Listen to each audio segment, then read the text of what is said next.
Sa gitna ng malawak na palayan, kung saan ang hangin ay nagdadala ng amoy ng bagong ani at ang araw ay sumisikat ng matindi, naroon ang barangay ng San Rafael. Isang payapang lugar kung saan ang mga tao ay nagtutulungan at nagmamahalan. Ngunit sa ilalim ng katahimikan ng kanilang pamumuhay, nagkukubli ang isang madilim na lihim. Sinasabi na ang lugar ay pinamumugaran ng mga espiritu ng mga taong namatay sa digmaan.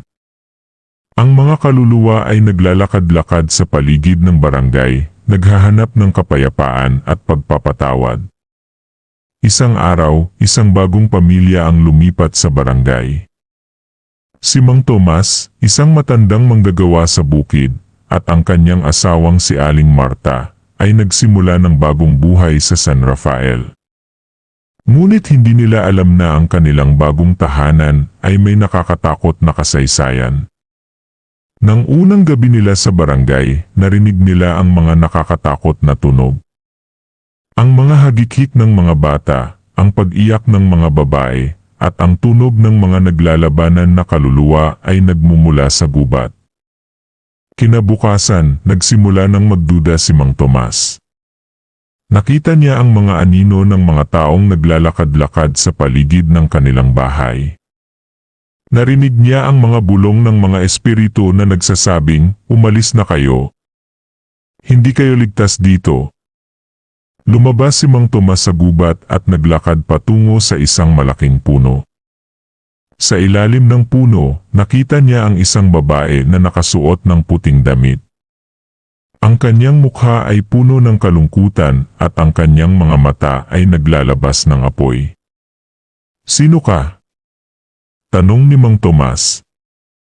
"Ako si Maria," sagot ng babae. "Isang espiritu ng digmaan. Ikaw ay nasa aking teritoryo. Umalis na kayo bago pa mahuli kayo." Nagulat si Mang Tomas. Hindi niya alam kung ano ang gagawin. Lumakad siya pabalik sa ng lugar.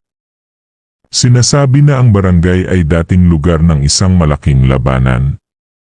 Ang mga espiritu ng mga taong namatay sa digmaan ay naghahanap ng kapayapaan. Nagpasya si Mang Tomas na tulungan ang mga espiritu. Nagsimula siyang magdasal at mag-alay ng mga bulaklak sa mga puno sa gubat. Sa bawat araw na lumilipas, nakararamdam siya ng pagbabago sa barangay. Ang mga tunog ay nagiging mahina at ang mga anino ay nagiging malabo. Sa huli, nakuha ni Mang Tomas ang tiwala ng mga espiritu. Tinulungan niya silang mahanap ang kapayapaan at ang kanilang lugar sa kabilang buhay.